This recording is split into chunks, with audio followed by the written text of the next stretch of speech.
back with another zinger of a vid. You know, we're just shooting the breeze, talking all things Niners. That's what you get over here. That's what you get over here on this channel. I'm decked out in red and gold and white. It's literally, I have a red screen literally projecting on my face right now. You can't see it. I don't even think it does anything for the video, but I just said, you know what, man, fuck it. I'm just going to put a red screen up because why not? Even though the camera can't see it, it's about what happens behind. What happens behind closed doors is just as important as what happens in front of the open door, in the open doors.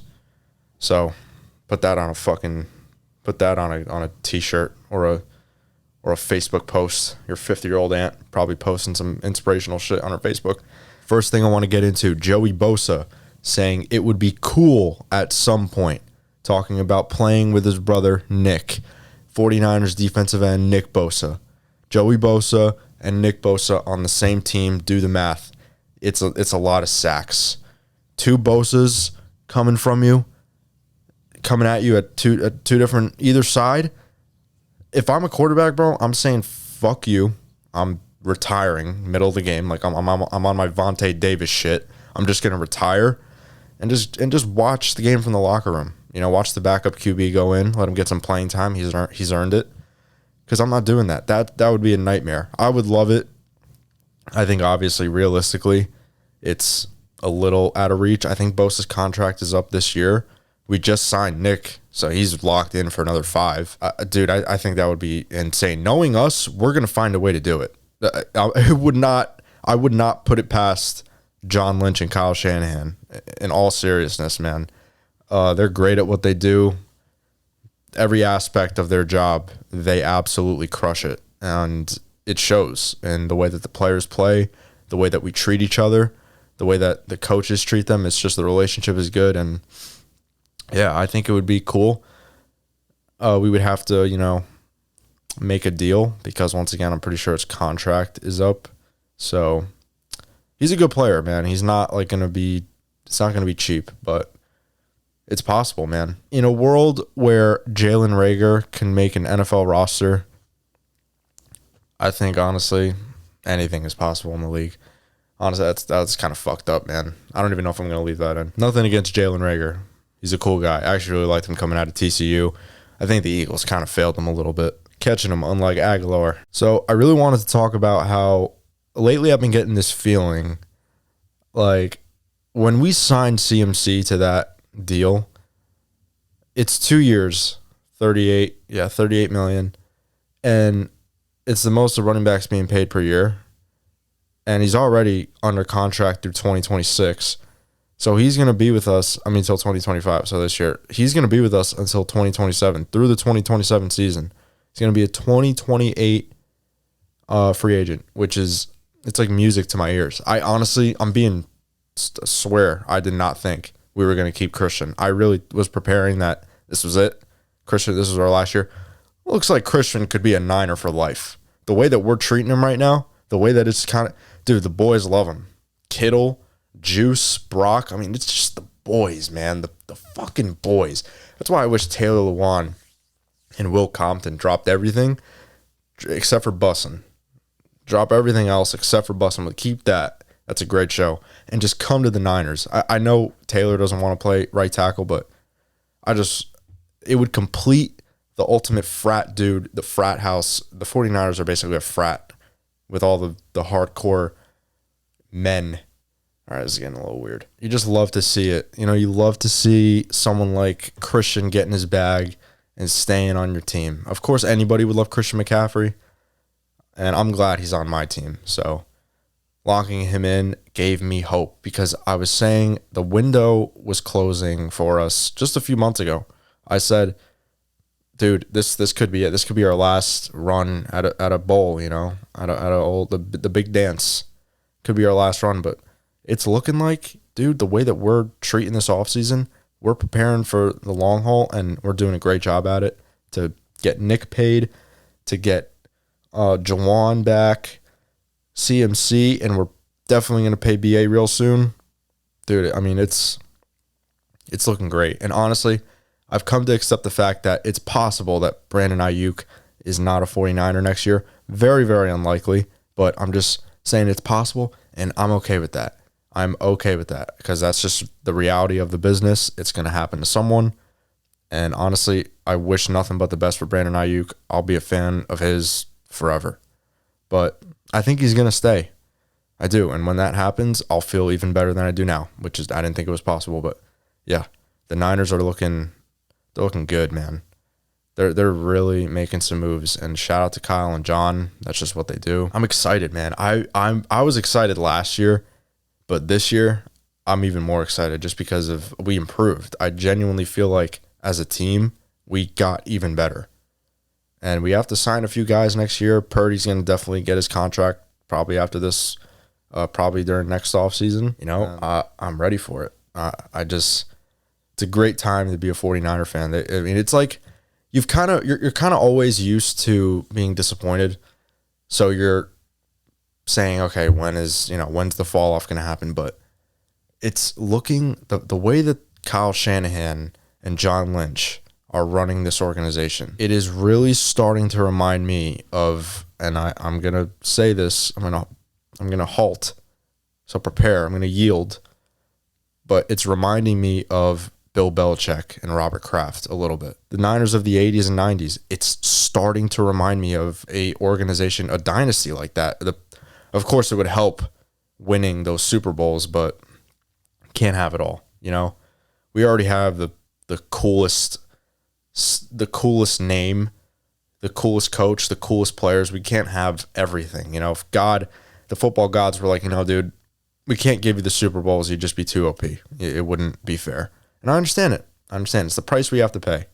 Everything else is great, though. But this is what I wish to come out of the offense this year. As much as I love the perfect balance, it seems like, that Shanahan always has. He always has a game plan to keep the running game involved and keep the passing game more efficient. It takes quality over quantity. Someone like Andy Reid or Mike McDaniel or Bruce Arians, they look at quantity, which will hopefully bring opportunities for quality. So like you look at Tom Brady in his last few years, he was passing it all the time. The running game was just okay.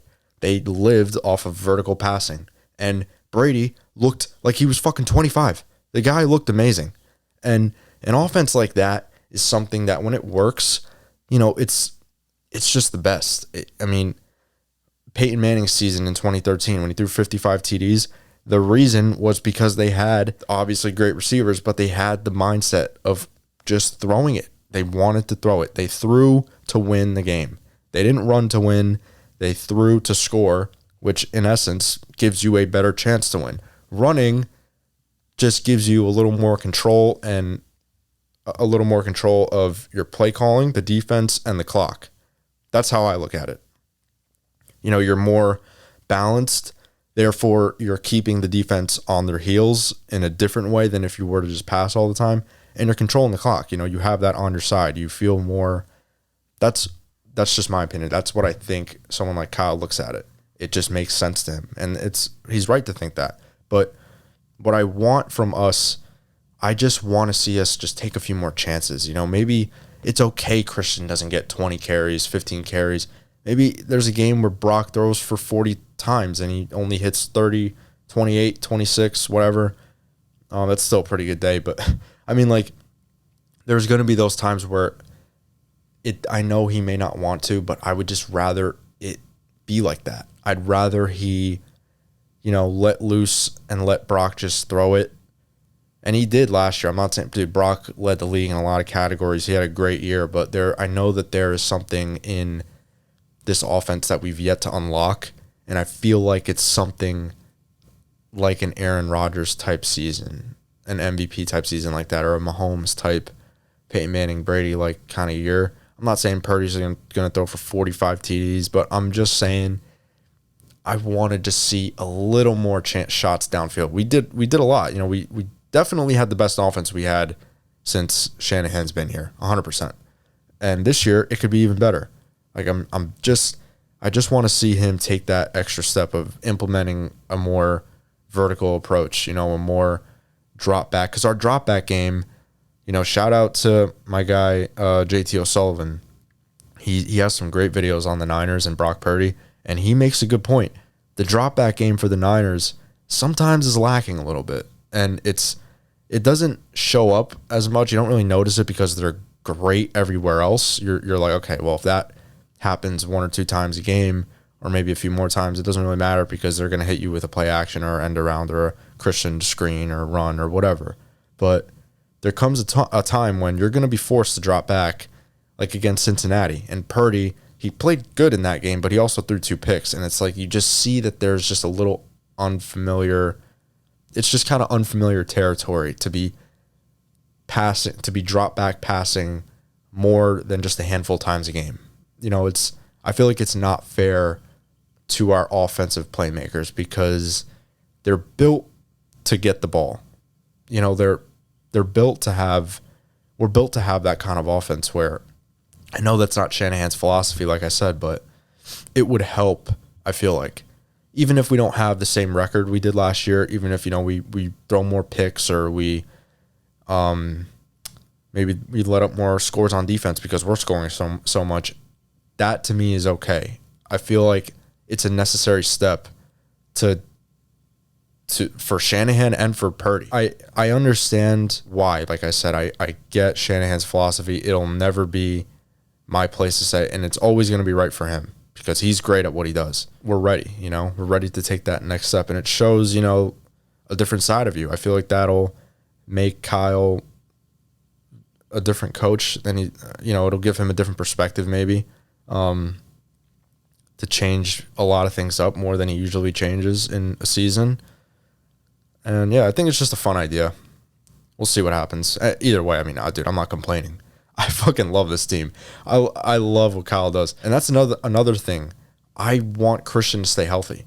I don't want him to wear down his body so much to where by the end of his 4 years with us, he's just depleted. Like he's 31 and he can't go anymore. That would suck, Like I want Christian to have an Adrian Peterson type of career where he's playing until he's like 38. That's unheard of. Dude, for a running back, especially someone like AP, he was built like a fucking transformer, but the guy got hurt a lot and he still came back, which is awesome to see. I hope that kind of career is in line for my boy CMC. So yeah, that's my thoughts on the offense. And for the defense, it's not really like a concern for the team, but I just think about the rush defense. Like Eric is gone. We're bringing in a lot of new pieces who, by the way, fit our scheme. I'm not saying that they don't, but Dre's not going to be there to start. We don't know if Huff is probably going to be there week 1. And even if he isn't, it's probably only going to be up until week 2 or week 3 if he can't go. Barring any setbacks for both of them. It's just, I look at there's just a lot of new parts, new defensive coordinator. I don't think we're going to have an issue because, we're too well coached everywhere else. And we just have too many good players. Like Fred and Nick, they're too good of leaders. It's like, it truly is an energy that they play with, and everyone feels it. They energize everyone else. They're like a battery, they just charge everyone, and they're by the fourth quarter, if nothing went right all game, it'll start going right just because of them. They'll make a play. They'll do something. We have too good of a team to be terrible anywhere, to have that big of an issue. It was an issue last year, I feel like, but still we buckled down when it mattered most. In the Super Bowl, we just completely shut down Kansas City. They still won somehow, and I still have nightmares every single day. I have maladaptive, whatever the word is, daydreaming about it. I daydream about it all the time. Yeah, it's just the thought. Dre's not there. New pieces, new coordinator. I actually, believe it or not, I have more faith in the passing game because of Nick Sorensen being a DB coach. So it makes me feel a little better there. And obviously we have a lot of great players in the secondary.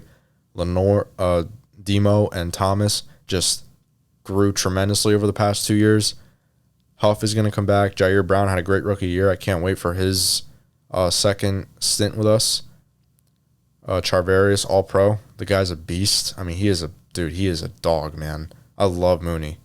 I love Mooney, dude. He's so good.